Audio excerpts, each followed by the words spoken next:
I invite those young people who are comfortable to come forward for the homily, if you'd like to come forward and sit on the steps here. We haven't done this in a couple of years.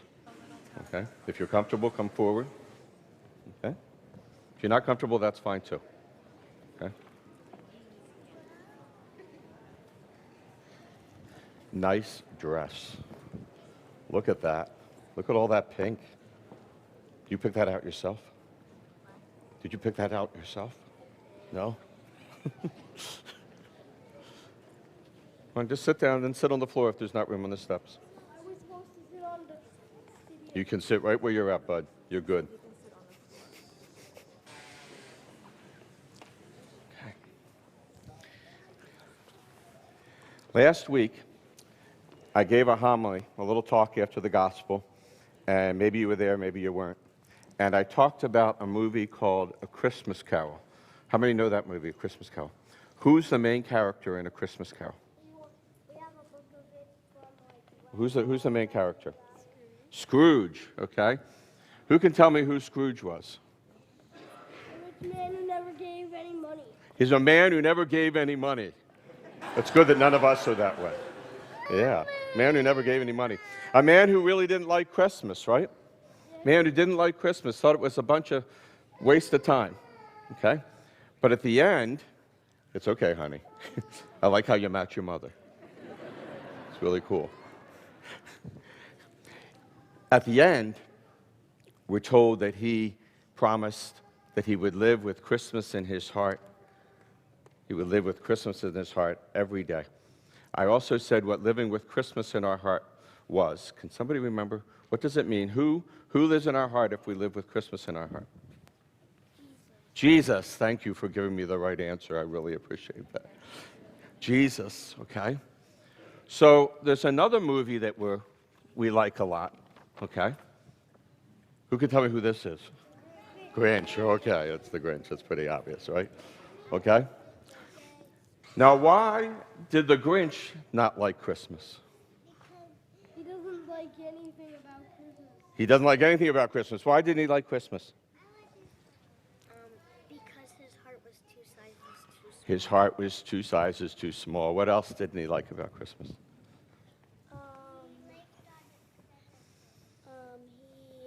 didn't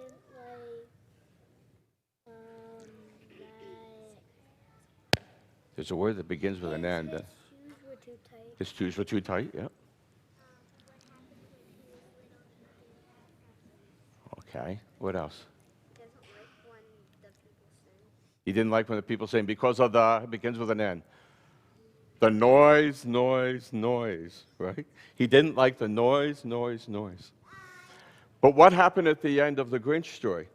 His heart was too small. What happened at the end of the Grinch story? His heart got bigger. His heart got bigger, 3 times bigger. Our hearts are on this side of our body, okay? So if I was facing this way, on this side of our body, okay? Put your hand over your heart. Can you imagine your heart growing 3 times bigger? It would go boom, it would just explode, okay?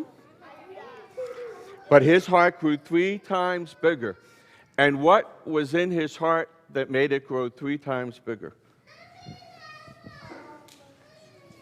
That he was happy. It was happy. He was happy because he was going to deliver the Oh, presents back. okay, he was happy he was going to deliver the patients. What else was in his heart? Jesus. Good answer. You guys are getting the point. Okay? You guys are getting the point. Now, up here, you can't see it, but up here in the nativity set, there's a small little statue of Jesus, okay? Little small statue of Jesus. And in many of your houses, if not all your houses, can you hold Grinch for me? Thank you. You can't take them, though. I need them. In your houses, most of us, if not all of us, have a nativity set, okay? And maybe you have a little Jesus in that nativity set, okay?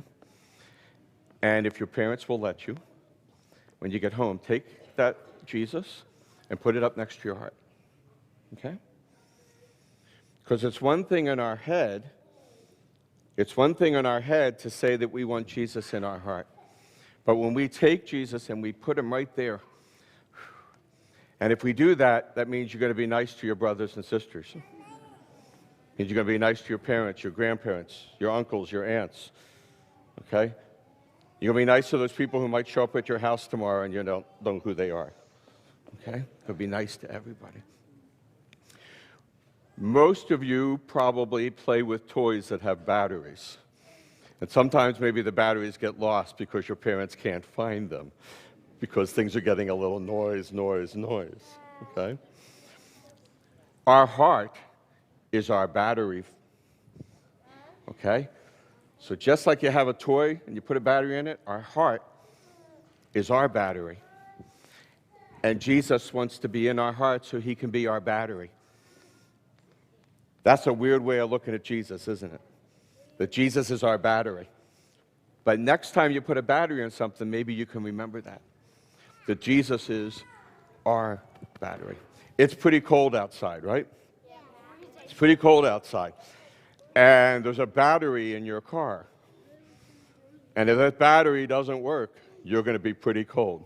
Maybe somebody nice will take you home, okay? But you're going to be pretty cold. But Jesus wants to be the battery because he wants to keep us warm. He wants to keep us warm, okay? So we have the Scrooge who decided at the end that he wanted Jesus because he was going to live with Christmas in his heart. We have the Grinch whose heart grew 2 sizes too big, 3 sizes too big. We have Jesus dwelling in our heart, okay? So when you get home, you're going to remember, if you can, pick up Jesus. If you don't have one you can pick up, maybe you can just hold your hands against your heart and picture Jesus in there. And we want to try to think of Jesus as our battery, okay?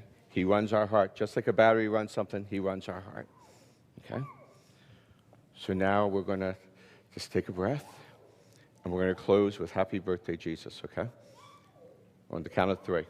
1, 2, 3. Happy birthday, Jesus. Okay, you go back to your seats.